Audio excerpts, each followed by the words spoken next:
Hey all, Jason Levon, priest at St. Luke's Episcopal Church in Milwaukee, Wisconsin. Welcome to another Pause and Pray.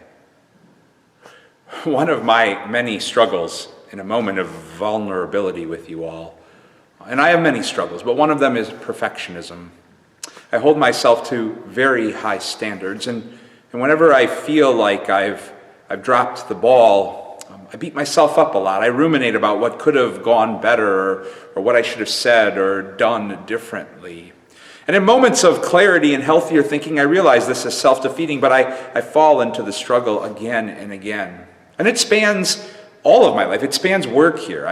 I ruminate about sermons I could have delivered better, or pastoral conversations where I could have articulated my care and concern more clearly than maybe I did. It spans home too. Sometimes I pour so much into here that I neglect relationships with family and friends, my partner, Christy. And in the end, wherever it plays out, in whatever a circle of my life, it ends up with the same result. Me beating myself up and feeling inferior, inadequate, like a failure. The author Ann Wilson Chafe once said that perfectionism is self-abuse of the highest order. Again, in moments of healthier thinking, I can see the truth of that statement. And I know I'm not alone. A lot of us are incredibly hard on ourselves.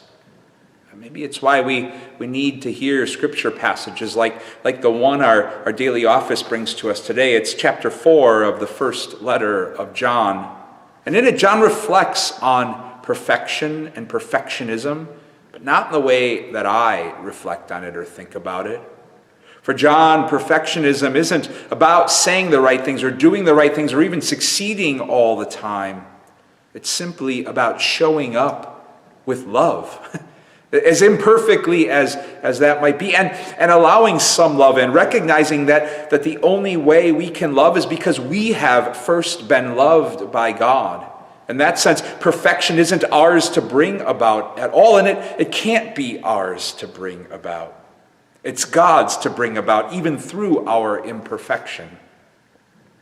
So if you happen to be hard on yourself today, we're given a holy invitation to pause and pray. To pray for the grace to see more clearly the gift that perfection isn't about doing the right things or saying the right things. It's simply about showing up and loving as best as we can, but also daring to let some love into our lives as well. The love that's been there from the beginning. And in that we find the grace to take a breath and even celebrate the gift of that love that loves us in spite of and because of all of our imperfections and longs to work through all of our imperfections. And isn't that kind of love the most perfect gift we could ever be given? God's peace and blessings to you all.